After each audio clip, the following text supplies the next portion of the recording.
الرجیم بسم اللہ الرحمن الرحیم۔ عزیزان مان، آج ستمبر 1974 کی 8 تاریخ ہے اور درس قرآن کریم کا آغاز سورہ الرعد کی آیت 12 سے ہوگا۔ یہ ہوگا اس لیے میں نے کہا ہے کہ درس سے پہلے ان جذبات کا چند الفاظ میں اظہار ضروری ہو گیا جنہوں نے میرے سینے میں تلاطم برپا کر رکھا۔ آج کا دن عزیزان مان میری زندگی کا مبارک ترین دن ہے، خوشگوار ترین دن ہے، حسین ترین دن ہے، کامیاب ترین دن ہے، میری عمر بھر کے مشن کی کامیابی کا دن ہے۔ عمر بھر کا مشن میں نے کہا ہے تو اس میں کوئی مبالغہ میں نے نہیں کی۔ اس مشن کی داستان بڑی طول طویل ہے اور یوں کہیے کہ اس کا آغاز میری بچپن سے ہی ہو گیا تھا۔ میری پیدائش سابق مشرقی پنجاب کے ضلع گرداسپور کے قصبہ بٹالہ میں ہوئی۔ بٹالہ قادیان سے بالکل قریب واقع تھا، یہی کوئی 7-8 میل کا فاصلہ ہوگا۔ اس زمانے میں ریل قادیان تک نہیں جاتی تھی، بٹالہ ہی ریلوے اسٹیشن تھا جہاں قادیان جانے کے لیے اترنا اور چڑھنا پڑتا تھا۔ اس لیے قادیان سے متعلق لوگوں کا تعارف اس قصبے میں گزرتے ہوئے ہوتا رہتا تھا۔ جس طرح دریا کے قریب گاؤں کے لڑکے پیدائشی پیراک ہوتے ہیں، ہم بٹالے کے بچے، اور بٹالہ بڑا مذہبی گھرانہ تھا، ہم بٹالے کے بچوں کو ابتدائی سے اس مسئلہ ختم نبوت کے ساتھ ایک قلبی لگاؤ پیدا۔ آج ان واقعات کا ایک ایک جز میری آنکھوں کے سامنے سنیما کے تصویر کی طرح پھر رہا ہے۔ ایک ہی گاڑی دن کے وقت بٹالہ سے گزرا کرتی تھی۔ میری ابتدائی تعلیم وہی مسجد اور مکتب کی تھی۔ ہم مکتب کے بچے ریلوے اسٹیشن پہ چلے جاتے، مرزائی حضرات وہاں سے اترتے تو جہاں سے انہیں آگے قادیان کے لیے سواری ملتی تھی وہاں سے کوئی 1-1.5 میل کا فاصلہ تھا، وہاں تک قریباً پیدل جانا پڑتا تھا۔ تو جو بھی وہاں سے ان میں سے کوئی اترتا وہ 1-1.5 میل تک ہم اس کے ساتھ ہو لیتے اور مسلسل مناظرہ کرتے چلے جاتے، اور واپسی پر ادھر سے کوئی مل جاتا تو یہ چیز ریلوے اسٹیشن تک جاری رہتی۔ میں نے عرض اس لیے کیا ہے کہ یہ مشن بچپن سے شروع ہوا، پھر جب ذرا بڑے ہوئے تو اسی بٹالے میں ہم نوجوانوں نے ایک انجمن قائم کی، اس کا نام ہی انجمن شباب المسلمین تھا۔ ٹھیک ہے نا مریض کا؟ بٹالے میں جلسے کیا کرتے مرزائیت کے خلاف،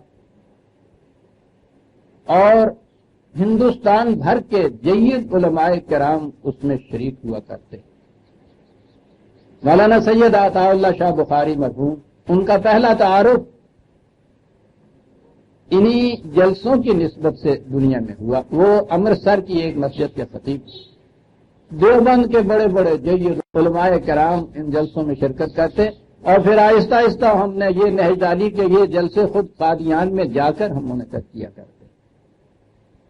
میں یہ اس لیے عرض کر رہا ہوں کہ یہ جسے میں نے اپنی زندگی کا مشن کہا ہے اس کی ابتدا کہاں سے ہو رہی ہے۔ بات آگے بڑھتی گئی۔ 1926 میں ریاست بہاولپور کی ایک عدالت میں ایک مسلم خاتون نے ایک مقدمہ دائر کیا جس میں اس نے کہا کہ میرا خاوند مرزائی ہو گیا ہے اور مرزائی ہونے کی بنا پہ وہ مسلمان نہیں رہا، اس لیے اس کے ساتھ میرا نکاح منسوخ قرار دیا گیا۔ جہاں تک میرے علم میں ہے اور اس زمانے میں بھی ہمیں یاد پڑتا تھا، یہ اپنی نوعیت کا پہلا مقدمہ تھا۔ مقدمہ انہی فریقین تک نہ رہا، بلکہ یہ ایشو بن گیا مسلمانوں کا اور مرزائیت کا۔ تو سوال یہ رہ گیا کہ ایک شخص مرزائی ہو جانے کے بعد مسلمان رہتا ہے یا نہیں۔ چنانچہ وہ مدعیہ اور اس کے ساتھ مدعا علیہ وغیرہ کا تو نام بھی کسی کو شاید یاد نہ تھا۔ ہندوستان بھر کے بڑے بڑے جید علماء کرام ادھر سے آتے تھے اور مرزائیوں کی طرف سے، دوسری طرف سے ان کے ہاں کے اتنے علماء آتے تھے۔ سن 26 سے یہ مقدمہ شروع ہوا۔ ادھر سے جو پیش ہوتے تھے علماء کرام، ان میں سے چند ایک کے نام تھے، یہ مولانا غلام محمد صاحب شیخ الجامعہ عباسیہ بہاولپور، مولانا محمد حسین صاحب گجرانوالے کے، مولانا مفتی محمد شفیع صاحب دارالعلوم دیوبند کے جو اب کراچی میں ہیں، مولانا مرتضی حسن صاحب چاندپوری، اور مولانا سید محمد انور شاہ صاحب کاشمیری، مولانا نجم الدین صاحب پروفیسر اورینٹل کالج لاہور، اور اسی پائے کے اور علماء کرام۔ 1926 سے 1935 تک یہ مقدمہ دائر رہا، 9 سال تک۔ 1935 میں اس کا فیصلہ وہاں کے ڈسٹرکٹ اینڈ سیشن جج نے 1935 میں اس کا فیصلہ سنایا۔ اس فیصلے نے بڑی شہرت حاصل کی، عالمگیر شہرت۔ چنانچہ اسی زمانے میں یہ کتابی شکل میں شائع ہونا شروع ہوا اور بار بار شائع ہوا۔ ابھی حال ہی میں اس کا ایک لیٹسٹ ایڈیشن جو میرے سامنے ہے، یہ سیالکوٹ کی محفل ارشادیہ کوئی ہے، انہوں نے اسے شائع کیا ہے۔ اپنے اس فیصلے میں اس جج نے یہ لکھا کہ 9 سال تک میرے سامنے سوال یہ رہا کہ نبی کی ڈیفینیشن کیا ہے، نبی کہتے کسے، اس لیے کہ میرے فیصلے کا دار و مدار اس ڈیفینیشن پہ تھا۔ انہوں نے اپنے فیصلے میں مختلف ڈیفینیشن پیش جو کی گئی تھیں عدالت میں، ان کا ذکر کیا۔ یہ بڑا مخصوص سا تفصیلی فیصلہ ہے، کتابی شکل ہے اس کی۔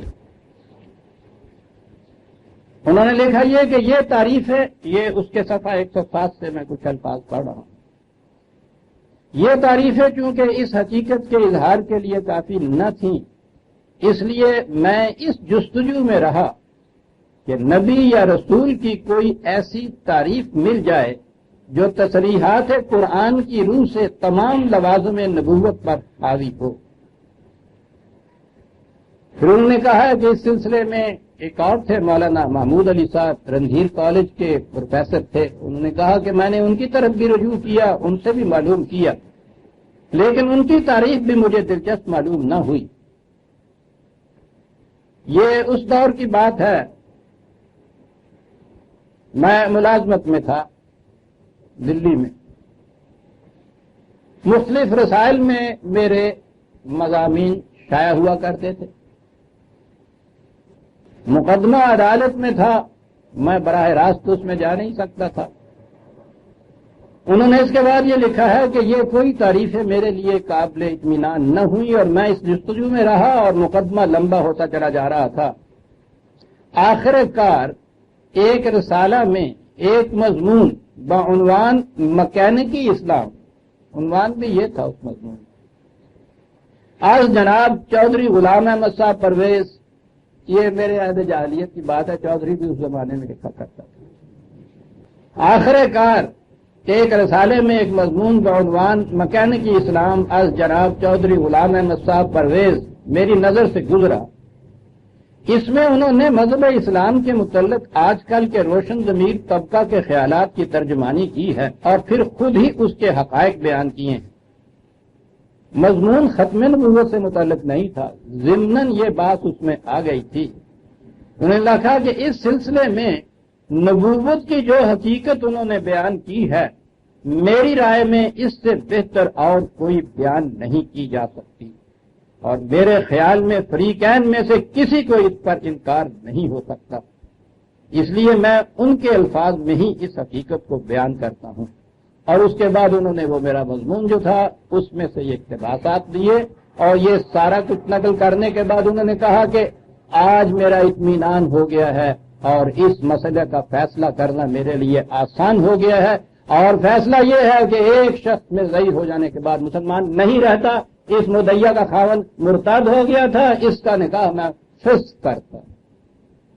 یہ ہندوستان کا پہلا مقدمہ تھا، 1935 میں یہ فیصلہ صادر ہوا۔ عزیزان للہ الحمد، جو علماء کرام اس میں مقدمے میں پیش ہوتے رہے، ان کے علم و فضل میں کسی کو کلام نہیں، مجھے خود اعتراف ہے، ان سے میری ذاتی نیاز مندی بھی تھی، میرے دل میں ان کے علم و تقوی کی بنا پر بڑی عزت اور احترام تھا، خاص طور پہ مولانا انور شاہ صاحب علیہ الرحمہ کا تو پوچھنا ہی کیا ہے صاحب۔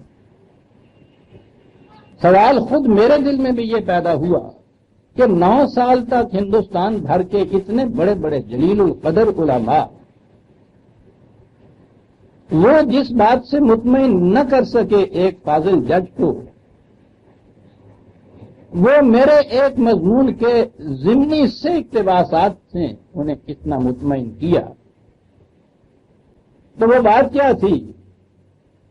وہ بات یہ تھی کہ میں نے اس مضمون میں خالص قرآن کریم کی روشنی میں نبوت کا مقام اور نبی کی ڈیفینیشن دی۔ بات سامنے آ گئی کہ جب خارج از قرآن آپ بحث ان سے شروع کریں گے، 9 سال نہیں، جیسا کہ اب کہا جا رہا ہے 90 سال کا یہ مسئلہ جو ہے بھنور میں پھنسی ہوئی لکڑی کی طرح ایک ہی جگہ گردش کرتا ہوا چلا آ رہا ہے، ایک قدم آگے نہیں بڑھا۔ اور یہ چیز جو میں نے کہی ہے کچھ اپنے لیے بطور فخر کے نہیں کہی، قرآن کریم کی عظمت بیان کرنے کے لیے کہی۔ اگر قرآن کریم توحید باری تعالی اور ختم نبوت حضور رسالت مآب کی صلی اللہ علیہ وسلم اس میں بھی ایک حتمی اور یقینی اور آخری فیصلہ نہیں دیتا ہے، تو پھر وہ کسی بھی بنیادی اصول اور اعتقاد کا فیصلہ نہیں دیتا ہے۔ کوئی بات ہے کہ ایک ایسی چیز کہ جس پہ مدار ہے اسلام کا، جس پہ انحصار ہے مسلمان ہونے کا قیامت تک کے لیے، اس کا فیصلہ بھی اس کے اندر اس طرح سے نہ ہو۔ قرآن کی عظمت جھلک کر میرے سامنے آ گئی۔ اس کے بعد میں نے قرآن کریم کی روشنی میں، اور پھر جیسا کہ میرا مسلک ہے، ان احادیث کی روشنی میں جو قرآن کریم کی تائید میں سامنے آتی ہیں، اس مسئلے پہ میں لکھتا چلا۔ آپ حیران ہوں گے کہ ان حضرات کا، جنہیں احمدی کہا جاتا ہے، جو کہلاتے ہیں اپنے آپ کو، ان کی کیفیت یہ ہے کہ وہ سر تا پا مناظر ہوتے ہیں۔ ان کے ہاں اس چیز کے لیے مستقل طور پر شعبے موجود ہیں کہ جو ان اعتراضات کا جواب دیں۔ کسی کا کوئی اعتراض ایسا نہیں ہوتا تھا جس کا جواب نہیں دے رہے۔ آپ حیران ہوں گے کہ اس کے بعد 40 سال تک کے عرصے میں جو کچھ لکھتا رہا، ایک لفظ اس کے جواب میں نہیں دے سکتا۔ قرآن کی عظمت ہوگی۔ پھر میں نے سیرت طیبہ نبی اکرم صلی اللہ علیہ وسلم پر جو اپنی کتاب معراج انسانیت لکھی، اس کے پہلے ایڈیشن میں نے آخری پورا باب ختم نبوت پہ لکھا۔ وہ اس موضوع پر گویا قول فیصل تھا۔ احباب نے اصرار کیا کہ یہ بات ضمنی طور پہ لکھنے کی نہیں، اس پر تمہاری طرف سے ایک مستقل تصنیف آنی چاہیے۔ مجھے بھی اس کا احساس ہوا کہ یہ ٹھیک ہے، مسئلہ آگے بڑھتا چلا جا رہا ہے، بات پھیلتی چلی جا رہی ہے، قول فیصل سامنے نہیں آ رہا، وہ تو قرآن ہی دے سکتا ہے۔ سارے گزشتہ کنونشن میں جب میں نے اپنی زندگی کا ایک بہت بڑا قرضہ اتارا، یعنی شاہکار رسالت صلی اللہ علیہ وسلم، فاروق اعظم. تو احباب نے مجھے یاد دلایا کہ ایک وعدہ تمہارا اور بھی ہے. میں نے کہا یاد ہے مجھے. اس کی اہمیت کا بھی مجھے احساس ہے. آئندہ سال بتوفیق عیز دی اسے بھی پیش کر دوں گا. ختم نبوت پر میری مستقل تذکیر. میں نے اسے مکمل کر لیا تھا شاید گزشتہ اپریل میں. ذہن میں تھا کہ اسے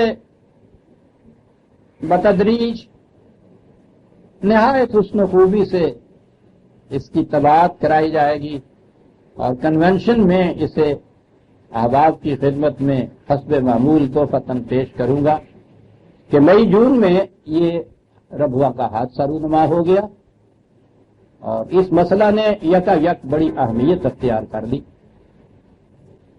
اپنے قلبی تقاضے کی روح سے بھی اور احباب کے اصرار کی روح سے بھی یہ چاہا کہ وہ کتاب جلدی شائع ہو جائے. کیونکہ آپ نے دیکھا کہ ایک مضمون کے چند متعلقہ اقتباسات سے اتنا بڑا فیصلہ جو تھا اتنا بڑا مقدمہ جو 9 سال تک فیصل طلب چلا آ رہا تھا اس کا یوں فیصلہ ہوا تو میں نے محسوس کیا کہ یہ اس مسئلے کا حل یہی کتاب کر سکتی ہے جو قرآن کریم کی روشنی کے اندر بن گئی. کتاب پریس میں بھی چلی گئی تھی کہ شروع جولائی میں قانونی پابندی عائد ہو گئی کہ اس مسئلے پر کوئی چیز نہ تباہ ہو سکتی ہے نہ شائع ہو سکتی ہے.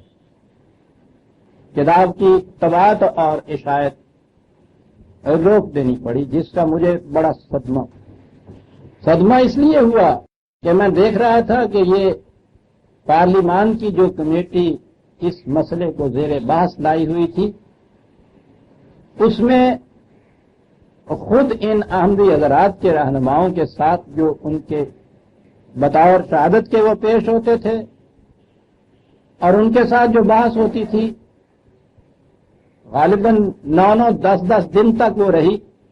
مرزا ناصر احمد کے ساتھ 9-10 گھنٹے تک وہ چلتی تھی. اسی طرح سے لاہوری جماعت کے ساتھ بھی.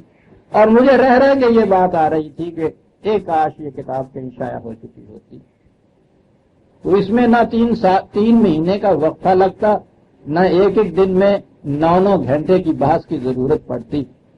بات تو بڑی صاف ہے, بات تو بڑی مختصر ہے, لیکن وہ پابندی ہر ماہ بڑھتی چلی گئی.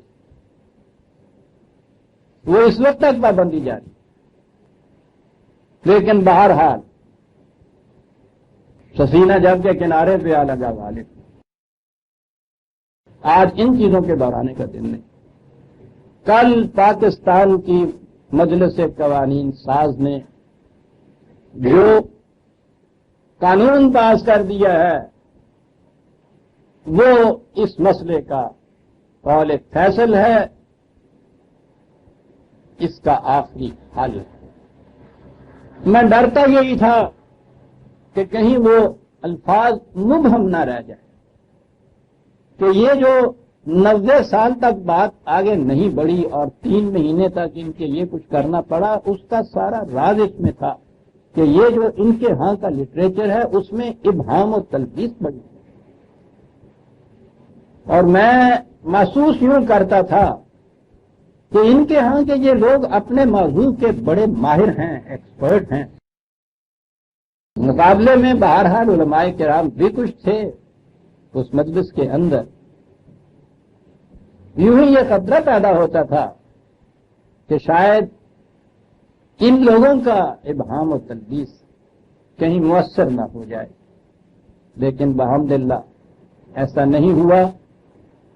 رات میں نے پہلے خبر سنی تو میں نے انتظار کیا, ورنہ رات ہی چراغاں کر دیتا میں تو. صبح میں نے الفاظ وہ دیکھے ہیں مجھے اطمینان.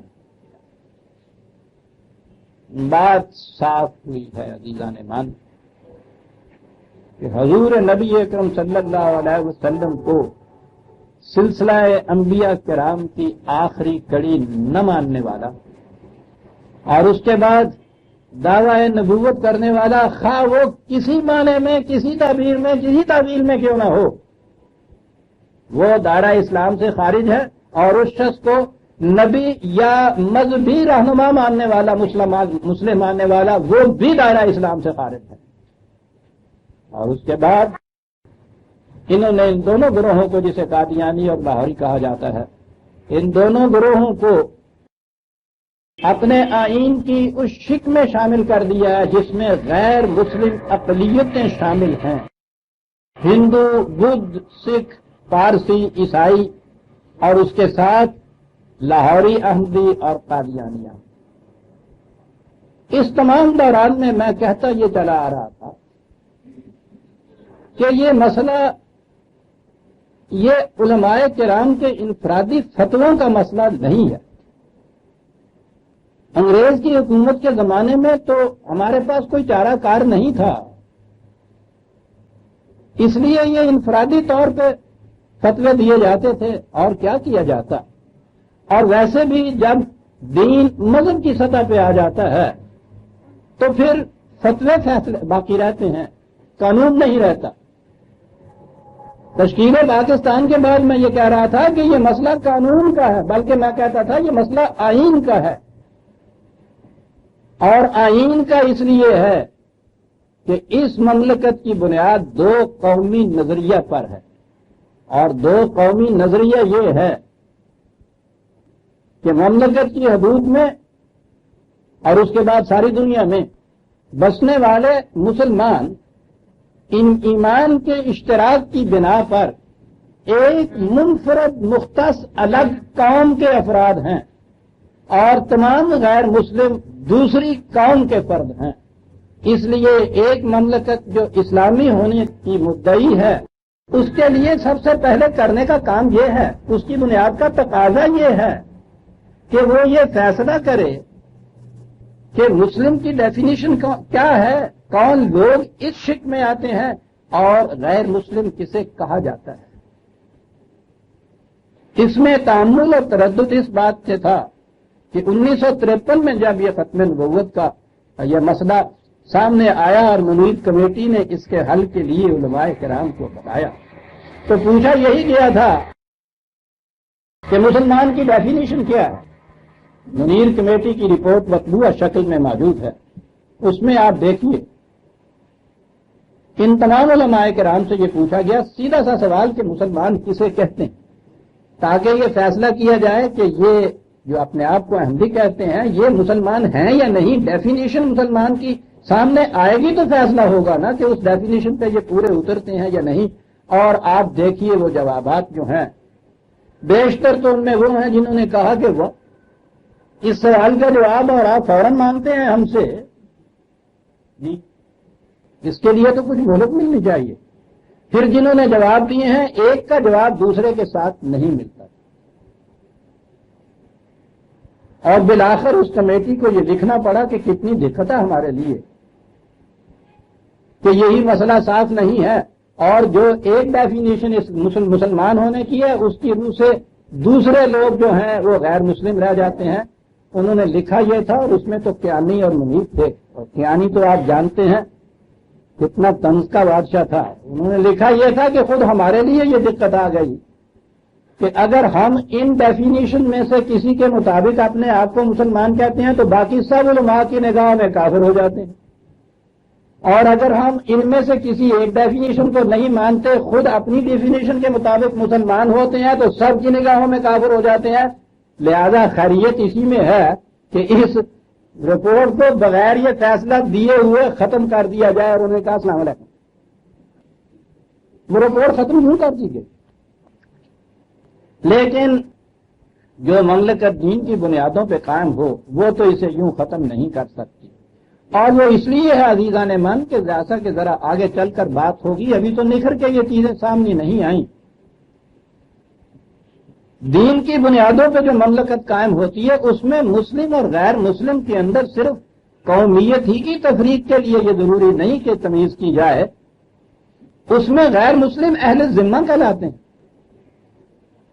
وہ مملکت ہوتی ہی مشتمل ان افراد پر ہے کہ جو اسلام کے قائل ہوتے ہیں۔ اس لیے ان دونوں کے حقوق الگ الگ، ان کی ذمہ داریاں الگ الگ، ان کا تشخص الگ، ان کی انفرادیت الگ، ان کو الگ الگ کرنا اس مملکت کا ابتدائی بنیادی تقاضا ہے۔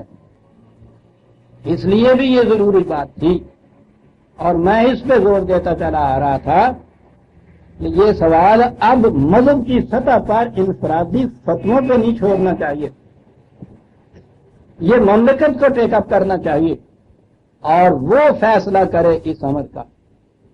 جب یہ آئین آیا ہے، یہ حالیہ آئین بھی، میں تو ہر آئین کے ضمن میں یہ کہتا چلا آ رہا ہوں، اس حالیہ آئین میں بھی میں نے یہ کہا تھا کہ آئین کے اندر ایک باب ہوتا ہے جس میں انٹرپریٹیشن دی ہوئی ہوتی ہیں کہ جو اصطلاحات یا الفاظ آئینی استعمال کیے گئے ہیں اس آئین میں، ان کے صحیح مفہوم کیا ہے۔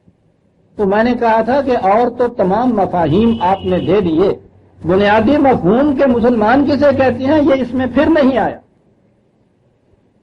اس کے بعد یہ بات، اس کے بغیر یہ بات ناتمام ہی نہیں رہتی، یہ ناقص رہتا ہے۔ بہرحال اس میں ایک حلف نامہ شامل کیا گیا اور آئین میں یہ کہا گیا کہ مملکت کے وزیر اعظم اور صدر کے لیے مسلمان ہونا ضروری ہے، کتنی سی شرط ان کے لیے۔ اب اس کے لیے جو حلف نامہ ان دونوں کے لیے تجویز ہوا تھا اس میں یہ کہا گیا کہ میں اس امر کا حلف اٹھاتا ہوں کہ میرا ایمان یہ ہے کہ حضور نبی اکرم صلی اللہ علیہ وسلم آخری پیغمبر ہیں اور حضور کے بعد کوئی پیغمبر نبی کوئی آ نہیں سکتا۔ اس حلف نامے میں یہ چیز آئی تو بہرحال اس سے بلا واسطہ نہیں بال واسطہ یہ ہو گیا کہ ان کے آئین کی روح سے مسلمان کسے کہتے ہیں۔ میں نے پھر اس پہ زور دیا کہ یہ حلف نامے میں ہی یہ بات نہیں ہونی چاہیے، آپ کے آئین کے اندر یہ ڈیفینیشن داخل ہونی چاہیے، اور یہ حلف نہیں بلکہ یہ تو جزو ایمان چیز ہے۔ یہ اعتراف اور اعلان اور اظہار کسی کے ایمان کا ہونا چاہیے مسلمان ہونے کے لیے۔ یہ مسئلہ تھا جو چلا آ رہا تھا، وہ بعض اوقات طوفان بھی کشتی کو ساحل پہ پھینک دیا کرتا ہے، وہ معلوم نہیں کہ یہ طوفان جو اٹھا ربوہ اسٹیشن کا اس کے پیچھے محرکات کیا تھے، لیکن بہرحال جو کچھ بھی تھا اس سے یہ کشتی ساحل تک آ گئی۔ یہ فیصلہ آپ کی مجلس قانون ساز نے متفقہ طور پہ کر دیا، للہ الحمد۔ اس سے آپ سوچئے عزیزان من، ویسے تو یہ ہر مسلمان کے لیے بڑی ہی مسرتوں کا خوشگواریوں کا دن ہے، لیکن میں نے عرض کیا ہے کہ میرے جیسا ایک شخص بچپن سے جو اس تحفظ ناموس رسالت محمد صلی اللہ علیہ وسلم کے اپنی زندگی کا ایک مشن ایمان کا جز بنائے چلا آ رہا تھا، اور جو یہ کہتا تھا کہ یہ مسئلہ نہ میرے مضمون کا ہے نہ کسی عالم یا مولوی کے فتوے کا ہے، مملکت جب اسلامی ہونے کا دعویٰ کرتی ہے تو یہ مملکت کے طے کرنے کا مسئلہ ہے، یہ آئینی مسئلہ ہے، یہ قانونی مسئلہ ہے، یہ انفرادی نہیں ہے۔ للہ الحمد کہ وہ چیز آج اس مملکت میں آئینی روح سے طے ہو گئی، اور آئین نے اس ڈیفینیشن کو تسلیم کر لیا کہ جو شخص حضور نبی اکرم صلی اللہ علیہ وسلم کو سلسلہ انبیاء کرام کی آخری کڑی نہیں مانتا، اور جو شخص حضور کے بعد کسی نوعیت سے کسی مفہوم کے اعتبار سے بھی نہایت اچھے الفاظ ہیں دعویٰ نبوت کرتا ہے، یہ شخص دائرہ اسلام سے خارج ہے۔ جو اسے ایسے شخص کو نبی مانتا ہے یا دینی مذہبی مصلح یا ریفارمر مانتا ہے وہ بھی دائرہ اسلام سے خارج ہے، اور اس ڈیفینیشن کی روح سے انہوں نے قادیانی احمدی اور لاہوری احمدی دونوں کو غیر مسلم اقلیتوں کی فہرست کے اندر شامل کر دیا ہے۔ عزیزان من، آپ سوچئے میرے جیسے شخص کے لیے اس سے زیادہ مبارک دن، اس سے زیادہ خوشیوں کا دن کیا ہو سکتا ہے؟ یہ دن ہے میرے لیے بارگاہ خداوندی میں ہزار ہاتھ سجدہ تشکر کا، یہ دن ہے میرے لیے بحضور رسالت محمد صلی اللہ علیہ وسلم عقیدت اور تہنیت کے پھول پیش کرنے کا، یہ دن ہے میرے لیے آپ احباب کے لیے، تمام ملت اسلامیہ کے لیے خود اسلام کی خدمت میں مبارکباد پیش کرنے کا۔ آپ کو مبارکباد۔ بڑا اہم فیصلہ ہے، مسلمانوں کی تاریخ میں کسی سلطنت نے یہ فیصلہ اپنے ہاں کے آئین اور قانون میں آج تک نہیں رکھا تھا۔ مسلمانوں کی سلطنتوں میں بھی یہ فیصلہ جو تھا، یہ علماء کرام فتوے کی روح سے فیصلہ کیا کرتے تھے۔ مملکت قانون یہ بناتی تھی کہ جن کو یہ فتوے کی روح سے کافر قرار دے دیں وہ مرتد ہو جاتا ہے، اور مرتد کی سزا قتل ہوتی ہے، تو یہ قتل کی سزا کے لیے تو سلطنت اپنے ہاں ایک قانون بناتی تھی، لیکن یہ فیصلہ کہ فلاں شخص دائرہ اسلام میں داخل ہے یا باہر نکل گیا اور مرتد ہو گیا، اس کا فیصلہ اس تمام دوران میں آپ کی تاریخ کے اس کا فیصلہ جو تھا یہ مذہبی پیشوائیت کرتی تھی، علماء کرتے تھے، زیادہ سے زیادہ شیخ الاسلام کیا کرتے تھے۔ مملکت یہ فیصلہ نہیں کرتی تھی، ان کے فیصلے کا جو ایک قانونی نتیجہ تھا وہ فیصلہ جو تھا وہ مملکت کیا کرتی تھی۔ یہ ہماری تاریخ میں صدر اول خلافت راشدہ، اس میں تو ان کے آئین میں کیا، ان کے تو ایمان میں یہ چیز تھی، وہ تو تصور بھی یہ نہیں کر سکتے تھے کہ کوئی شخص مسلمان کہلاتا ہوا نبوت کا دعویٰ کرے گا یا پھر کسی کو نبی مانے گا، تصور میں بھی نہیں وہاں تو آتا تھا، اس لیے وہاں تو سوال پیدا نہیں ہوا۔ اس کے بعد عزیزان من، میرے سامنے تاریخ ہے اپنے اس 1000 سال کی، اس 1000 سالہ تاریخ کے اندر ایک مملکت نے آئینی طور پر جو یہ فیصلہ کیا ہے، یہ سب سے پہلی مملکت پاکستان ہے۔ ان مملکت کے ارباب حل و عقد کو میں لائے کے سب مبارکباد تصور کرتا ہوں کہ انہوں نے وہ فیصلہ کیا ہے جو آج تک کسی نے نہیں کیا تھا۔ اللہ تعالیٰ ان کو خوش رکھے۔ کیا عجب کہ اسی ایک وزنی فیصلے کی روح سے اس قسم کے یہاں تغیرات، اس قسم کے یہاں انقلابات آ جائے کہ ہمارا قدم آہستہ آہستہ دین کی طرف بڑھتا چلا جائے، قرآن کی طرف بڑھتا چلا جائے۔ یہ مملکت جس نے دعویٰ کیا ہے دین کی بنیادوں پر اپنے آپ کو استوار کرنے کا، یہاں دین کا نظام اسی طرح سے نافذ ہو جائے۔ بہرحال ابتدا تو آج اس سے ہو گئی ہے۔ کہیے عزیزان من، آج کا دن کتنا بڑا جشن مسرت کا دن ہے اسلام کی تاریخ میں۔ عزیزان من، عظیم دن ہے آج کا جو دن ہے، بڑا قول فیصل دن ہے۔ تو اس لیے آپ سمجھ سکتے ہیں کہ میرے سینے میں کتنے بے بہا جذبات آج متلاقی، بڑے خوشی کے جذبات، مسرتوں کے آنسو جو میری آنکھوں میں قوس قزح کی طرح آج تیر رہے ہیں۔ وَلِلَّهِ الْحَمْدُ۔ نبی اکرم صلی اللہ علیہ وسلم کی شان اور عظمت قیامت تک کے لیے رسول، تمام نوع انسانی کے لیے رسول، رحمت للعالمین، وہ کہ جس کے متعلق میں آپ کو یاد ہے کہا کرتا ہوں، وہ کہ جس کے متعلق کہا جائے گا کہ ترا کشی جو 10 قلم کشی، خدا تیری تصویر کھینچنے کے بعد خدا نے اپنے ہاتھ سے قلم رکھ دیا، وَتَمَّتْ كَلِمَةُ رَبِّكَ صِدْقًا وَعَدْلًا، اور کہہ دیا کہ میری باتیں آج تکمیل نہیں، تمام تک مک گئی ہیں میریاں گلاں، تے ہوں کوئی گل باقی ہی نہیں رہی جڑی میں بندیاں نال کرنی ہوئے۔ وہ رسول کے جس کی ذات پہ یہ چیز کہ خدا کی باتیں ختم ہو جائیں صاحب، اس کے بعد یہ خدا کلام کرتا ہے، خدا کو وہ کہتا ہے میرے پاس باتیں ہی نہیں، جو میں نے کہنی تھی کہہ چکا۔ تمت کلمۃ ربک عزیزان من، کوئی چھوٹی بات ہے، یہ کوئی چھوٹا اعلان ہے۔ تمام مذاہب عالم کی قریب قریب کتابیں میں نے دیکھی، انبیاء کرام کی طرف جو کتابیں منسوب ہیں آج وہ بھی میں نے دیکھی، ان میں بہت سا الحاق ہوا، بڑی تعریف ہوئی، بڑا اضافے ہوئے، لیکن میں کہتا ہوں یہ نبی اکرم صلی اللہ علیہ وسلم کی خصوصیت کبریٰ تھی کہ ان میں سے کسی کتاب کے اندر یہ بات نہیں آئی ہے کہ یہاں وحی کا اہتمام ہو گیا، یہاں خدا کی باتیں ختم ہو گئی۔ کسی کتاب میں نہیں، کسی نبی نے یہ نہیں کہا، یہ صرف حضور رحمت للعالمین کے لیے کہا۔ تمت کلمات ربک لا تبدیل لکلمات، ختم ہو گئی بابا میری باتیں، خدا کہتا ہے، اور اس میں اب میں نے تبدیلی بھی نہیں کرنی۔ اللہ اور اب اس کی حفاظت میں کروں گا. پہلی کتابوں کی حفاظت کا ذمہ خدا نے نہیں لیا کہ اس میں خدا کی باتیں مکمل ہوئی نہیں تھی، ترمت ہوئی نہیں تھی وہاں. اس کی حفاظت کا ذمہ لیا. یہ حفاظت کس چیز کی حفاظت تھی؟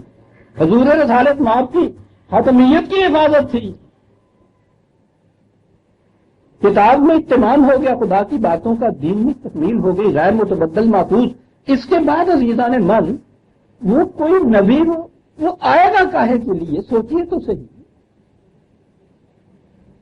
کوئی پیغام ہی نہیں ہے تو پیغام بھر کے آنے کے مراد کیا ہے؟ مطلب کیا ہے؟ بات بڑی آسان تھی، میں نے جیسا عرض کیا ہے.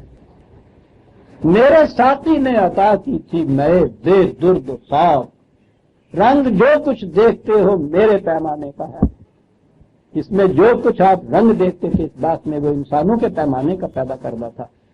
خدا کی اس مصحف کی شراب کے پیالے تو بے درد و صاف تھا، نکھرے ہوئے اجلے صاف الفاظ کے اندر. یہ مسئلہ ختم نبوت کا قرآن کی روح سے ثابت ہو جاتا ہے.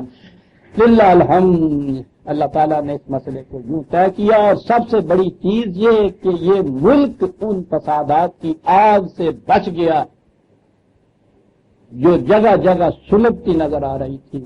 کلیجہ دھک دھک کر رہا تھا کہ یا اللہ، اور ہی خارجی پریشانیاں ہمارے لیے کچھ کم نہیں ہیں. جو ملک کے اندر بھی یہ چیز پیدا ہو گئی تو میں سمجھتا ہوں کہ باہر کی پاکستان دشمن قوتیں اس انتظار میں ہوں گی کہ ملک کے اندر ان کے ہاں ان فسادات اشتعالات کی آگ بھڑکے اور ہم دبوچیں اس کو جا کے ساتھ. وہ کرتے یہ ہیں صاحب. پاکستان اس خطرے سے بھی محفوظ ہو گیا عزیزان مان. اس اعتبار سے بھی یہ دن ہمارے لیے قابل سخت تبریک و مبارکباد ہے.